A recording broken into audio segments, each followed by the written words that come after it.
Ladies and gentlemen, welcome to the next edition of AmiSights. I'm Ami Kassar, your host, along with my co-host, Lynn Osler, aka SBA Queen.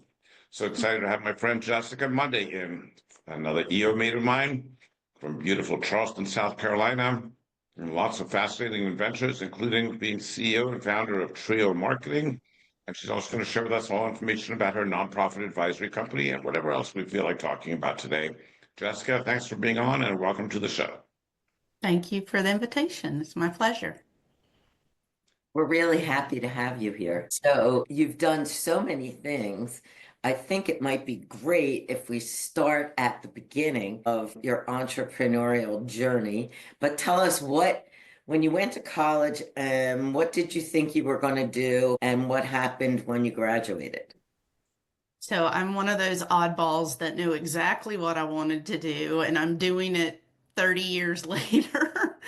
I know that is odd. I actually had an opportunity when I was in high school to shadow one of my family members who worked in the PR industry, and McDonald's was one of her clients. And I got to shadow her throughout a project she was working on with them. And I went home and said, I want to work in the marketing PR field, and immediately applied to the University of South Carolina's journalism school. And the rest is history. I ended up starting in 2001, but I also had an opportunity after graduate school to work in the healthcare field when the internet was just coming on the scene. So I'm dating myself at the moment, but I loved it. I loved how the technology combined with the communication needs and the creativity of making a beautiful site, but that it had the technology on the back end to function in a robust way. And so when I first started Trio, the Trio was web, marketing, and events. And to this day, we still function with those three service areas as our key buckets, if you will. But it has definitely evolved since I began. Fascinating. Which did you do first? What was your foray into entrepreneurship and working for yourself? So it kind of crossed over with my personal life. My husband is a boat captain, and right as we were, and he's actually from Philadelphia. He grew up fishing on the Jersey Shore, Barnegat Light, that area, moved to Charleston. We met. We were engaged. I was graduating from getting my master's in healthcare administration because I wanted to do marketing in the healthcare field. And I had an opportunity to do a fellowship at a children's hospital in Norfolk, Virginia, under an incredible CEO leader. He came highly recommended by one of my professors, and she said, if you have a chance to go work under this gentleman, you absolutely should do it. So we moved up to the Tidewater area, and I would drive into Norfolk, and my husband Jamie would drive to the Outer Banks. So we were still in our respected industries. And then he got offered a job that he couldn't pass up on a boat back in Charleston. And I felt like I'd had enough experience in the web world at this point that I thought people might pay me to tell them what I think they should do. And so I went to my boss at the time and said, I really want to move back to Charleston. And this was before remote work was even a thing. Yeah. But I said, would you keep me on? Let me work remote from Charleston. I'll come to Virginia 1 month out of the month. I'll have all my meetings, and then I'll go back home and do my work. And they said yes. And that children's hospital became my first client. And then I ended up getting the children's hospital here in Charleston. And when I first started Trio, the majority of our clients were in the healthcare nonprofit space, because most children's hospitals are healthcare and nonprofit.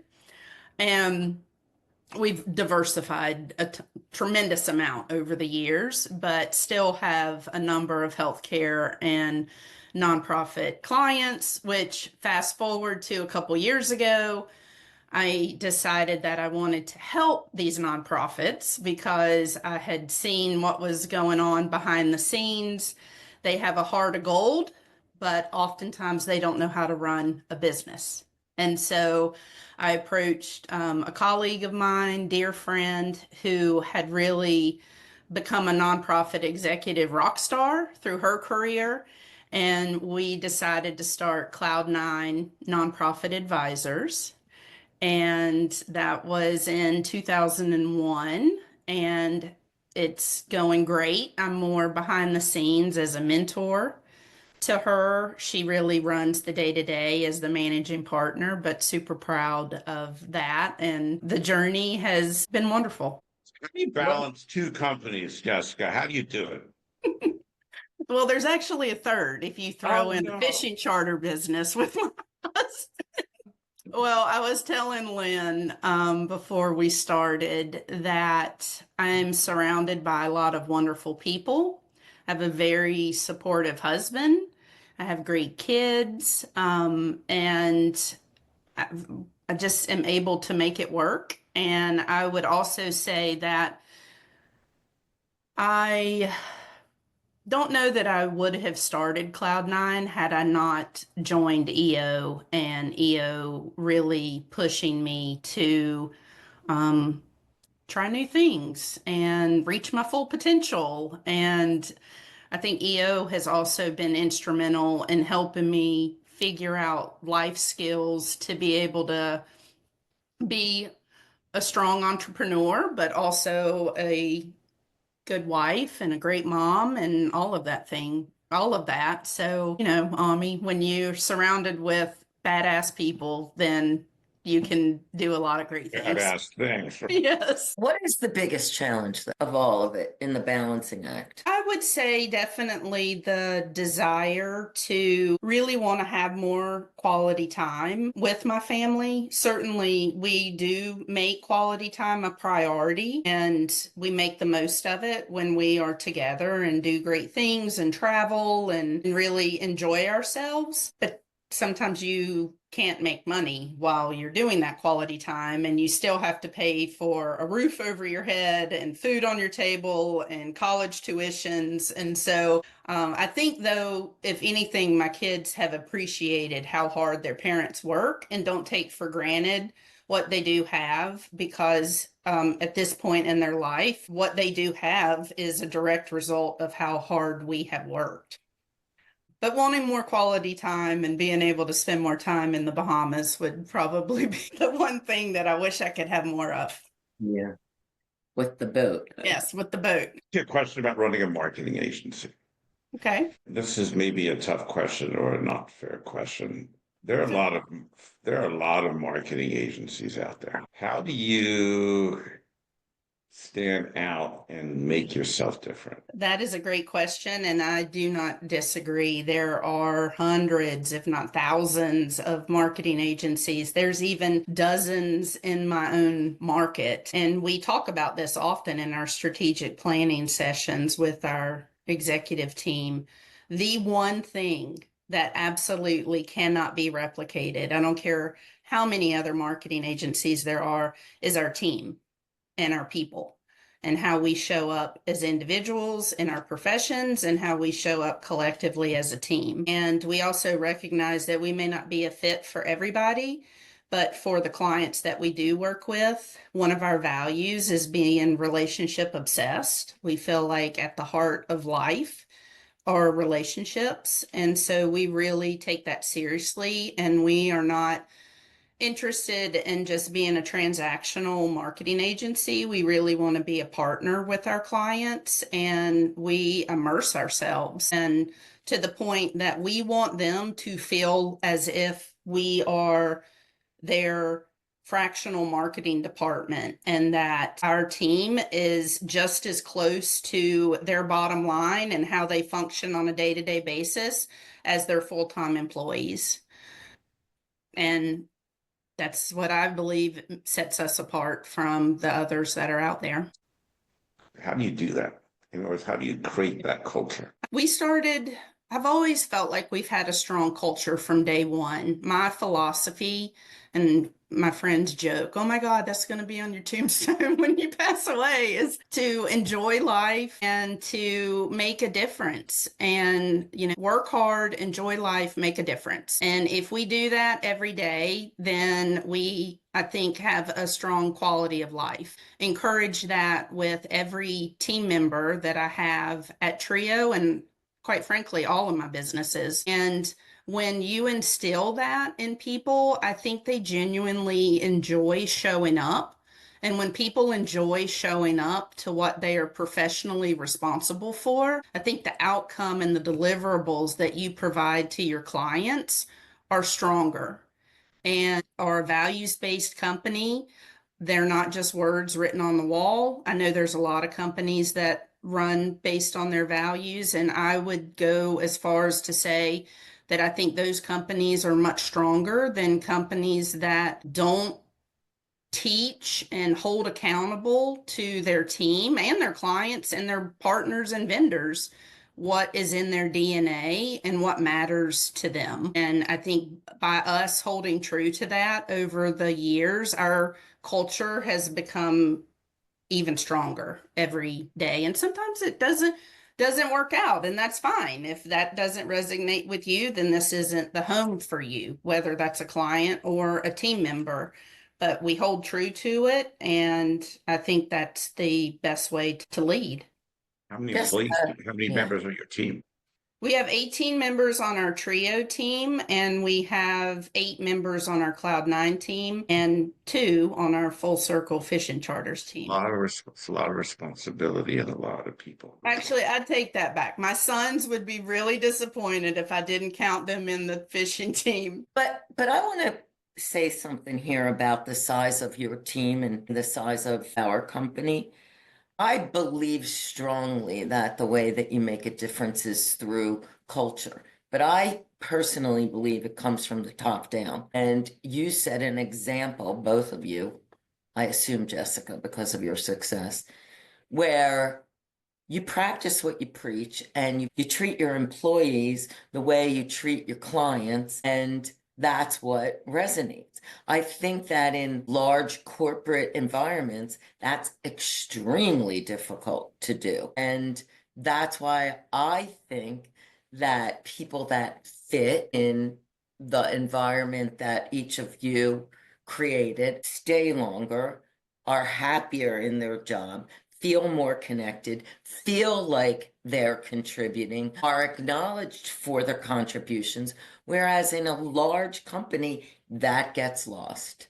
And I think that's what causes employees to be dissatisfied and not feel like they make enough difference, and therefore don't treat the customers the same way. And I think it's a question. One of the questions which we don't know the answer to yet is it scalable? You're at 18, we're at 11, I think. Can you run a similar company with 100 people, 50 people? It gets harder. Yeah, I definitely think it gets harder, but I think that's where you have to really lean into whoever your direct reports are and to let them know that, these things are non-negotiable. So as you run your department, and if you have a department under you, then they need to run their department the same way. And ultimately, we have to find opportunities to bring the whole team together, find ways for the team to get involved in the community. If you have a virtual team, they can still get involved in their respective communities, but then share what you're doing. And I think I see it firsthand with how Ami leads. I think if you lead with your heart and not your wallet, you are going to get so much more from your team. And, don't get me wrong, we have to make money in order to even have a business in the first place. Right. Because we have livelihoods that we have to support. And we try to educate our nonprofits on this concept as well. People think that, oh, well, it's a nonprofit. Yes, but it's still a business. If you're not making a profit in a nonprofit, then there is no nonprofit. Even nonprofits have to make a profit. It's just invested differently. But I believe that when you show up authentically caring for others, that you build a stronger culture. And, I see it with how AMI leans into supporting other entrepreneurs, I'm sure in EO and outside of EO as well.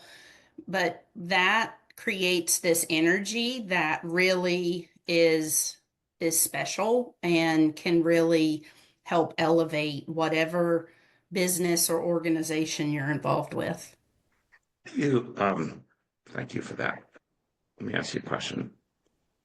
Are you selective about the clients you work with at Trio, or will you take almost anybody? I would say when I first started, I probably would have taken on anybody just I got to grow. And I've definitely learned lessons along the way over the 20 plus years, definitely more selective now. And one of the things that I have learned over the years is from the marketing agency side of things, if the individual is not interested in truly understanding the power of marketing or already has a marketing team member that can serve as our key partner liaison, then it becomes really difficult for them to see the value of marketing. And marketing always gets the short end of the stick when it comes to business. I always say it's like a business is like a table and there's four legs. And when all four legs have equal attention, the table's stable. And that's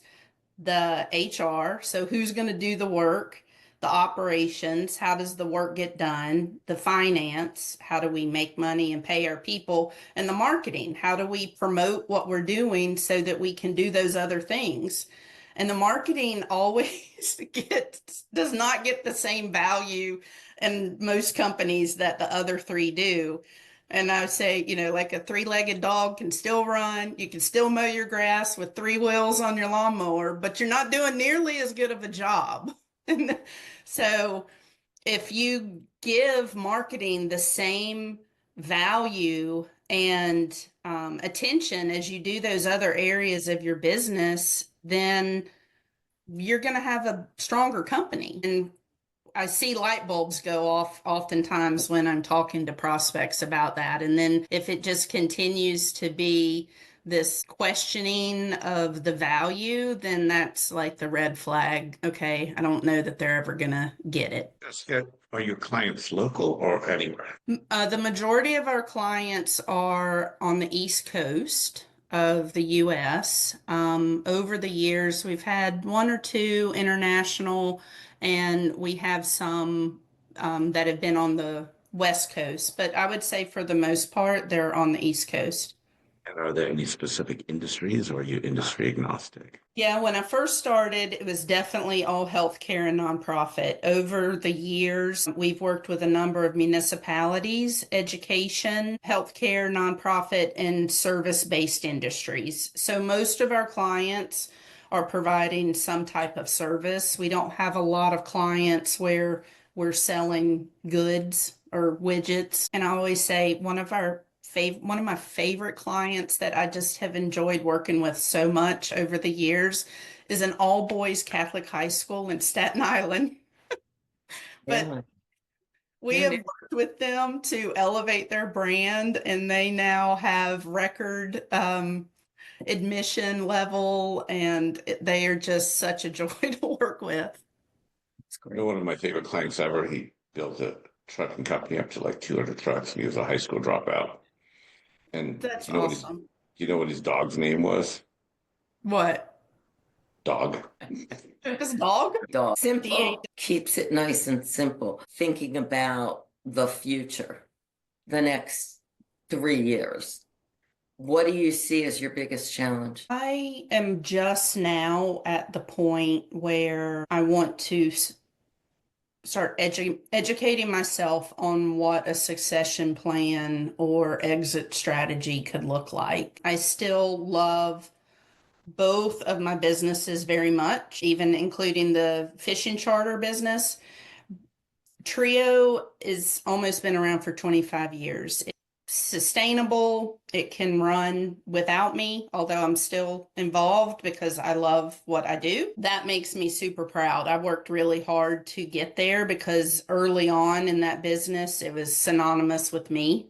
And I was literally involved with everything. Cloud9 is past, it's grown through the startup phase, and sky's the limit for that one right now. There's so many nonprofits that are referring to the company just from word of mouth, which has been incredible. We've also been working with a lot of United Ways, and that continues to be a network that has a ton of opportunity. And so when I think about, well, what's the next opportunity for me as these companies have become sustainable and we're looking at ways to continue to scale them, I honestly get really excited about working with my husband and my family on our fishing charter and boat management company. My oldest son just got his captain's license, so now we have two boat captains in our family. And, there are a lot of people out there who own boats, but don't really know how to drive them. They don't know how to maintain them, or they would like to enjoy their boat, but they want someone else to handle all of that. They just want to get on the boat with their friends and have a good time and then get off the boat and go do whatever else they want to do. So there's a lot of opportunity to grow that. Living in a coastal community, and I'm got some ideas about technology that could really help provide that service at a unique, in a unique way. So, the next 5, 7 years, I see myself starting to figure out what that looks like and getting more ingrained in how that company functions and grows. Quickly, though, I just am thinking back to the pandemic, and you obviously made it through that and the recession also. But what was the most difficult thing about the pandemic for you? It seems just like what you said. I mean, I know marketing probably went by the wayside for lots of clients. And how did you make it through? Actually, the pandemic was a milestone in a great way for my business. Two reasons. One, some of the marketing did go away, but the communication needs that people had increased because every client, for the most part, needed to update their website. They needed to communicate on social media. They needed to put out announcements. They had to add features to their website. So we actually saw an uptick in one part of our business while another one just kind of maintained. Also, because we were working remote, and remote did not really impact us at all because we were already doing that and all of our stuff was already in Google on the cloud. And so that was not difficult. But because we were working remotely, and based on what my husband does, we went to Florida for a month and stayed there and used the boat. And that was where I reconnected with my business partner in Cloud9, who subsequently was my very first employee at Trio. And we spent the month together, and she was like, I would love to work with you again. And we originally talked about having her come back to Trio. And then we were like, no, we already did that. Let's do something bigger and better. And Cloud9 was born out of me spending time in Florida during COVID, reconnecting with her. And we started that company in June of 2021. And yeah, so That's great. Not minimizing the impact that COVID had on so many companies. But yeah. No, there are equal amounts of businesses that actually were able to thrive during that time. So it's interesting. Yes. So what do you say is your biggest challenge today? Well, I would say today, All three of my companies are running on EOS, and I literally have 5 L10 meetings a week. I've got to figure out how to get out of all these L10 meetings. It's a lot, but EOS has been instrumental in creating some really strong operating framework. Trio and Cloud9, and so we're starting to introduce that into full circle. But it does require a lot of effort to do it right, and that would be a challenge that I face right now. But I also feel like that's a temporary challenge. I was reading in your bio about internships and mentorship. Now, lots of companies say that their biggest problem is attracting good help, keeping good help. Tell us about your mentor program. I absolutely love helping young students and young professionals who are just starting their career. It has been so fulfilling. The downside is you train these little baby birds and then they're going to want to fly off and you're like, oh, I taught you so much. But, it's a win-win scenario because you get someone who is eager to learn.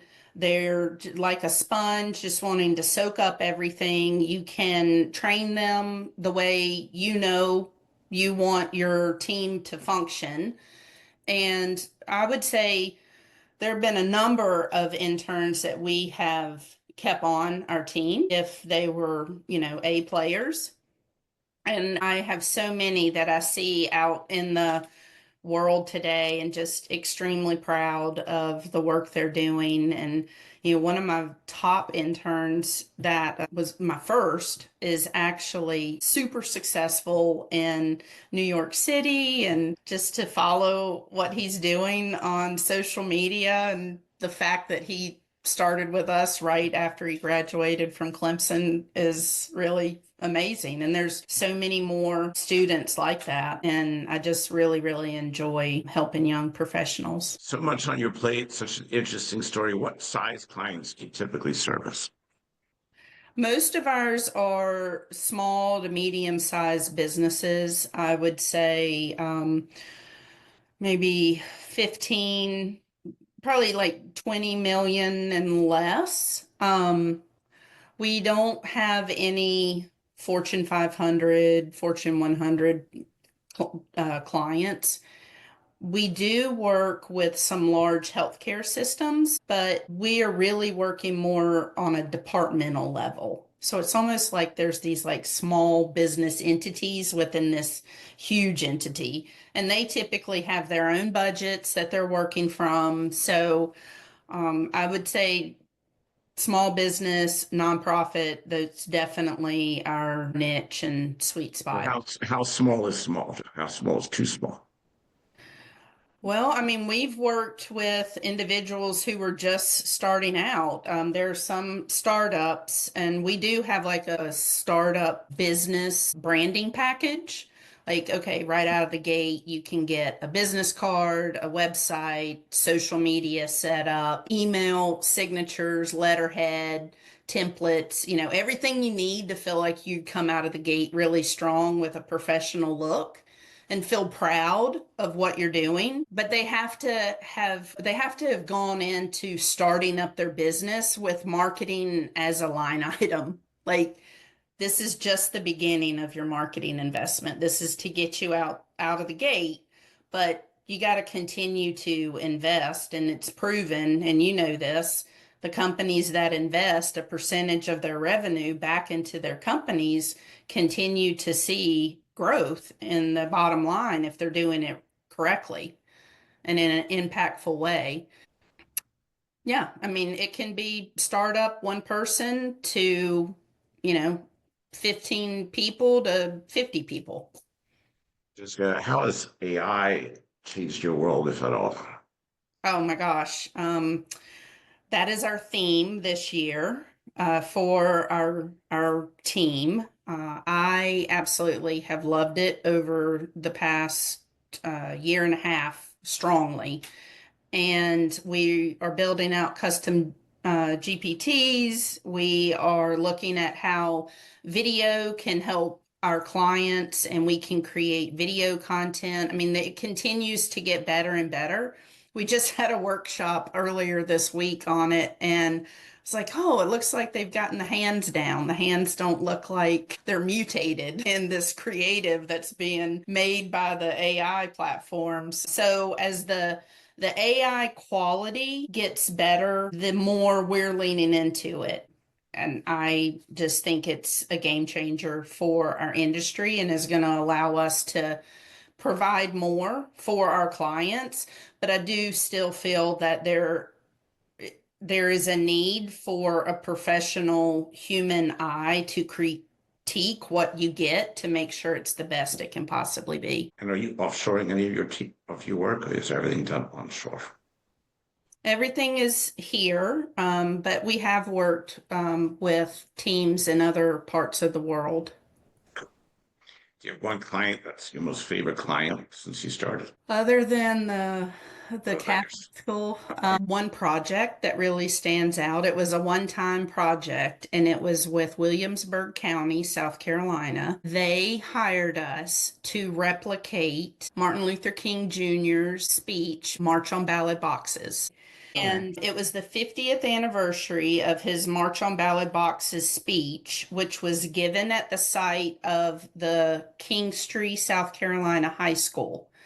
And we brought in C-SPAN, and we found the original recording that was in the digital archives at the University of South Carolina. And it was his original speech was given on Mother's Day in, I want to say 19, I'm forgetting the year, but we had it also on Mother's Day, 50 years to the day and down to the minute, aired his speech, invited the community, and all the mothers got pink flowers. And if they had been there when he originally gave their speech, everyone got a button that said, I was here 50 years ago. And we had a congressman come and speak, and we unveiled a historical marker at that site. And that was one of the coolest projects that I have worked on. And we got to create the branding, created the website, all the PR, did the event. And so when I spoke earlier about our 3 core service areas of marketing, web, and events, that project, we got to do all 3 of them. And that was really special. About it. Great. Where do people find you if they're interested in learning more? Well, I'm on LinkedIn, Jessica Munday, Munday, like the day of the week, but with a U.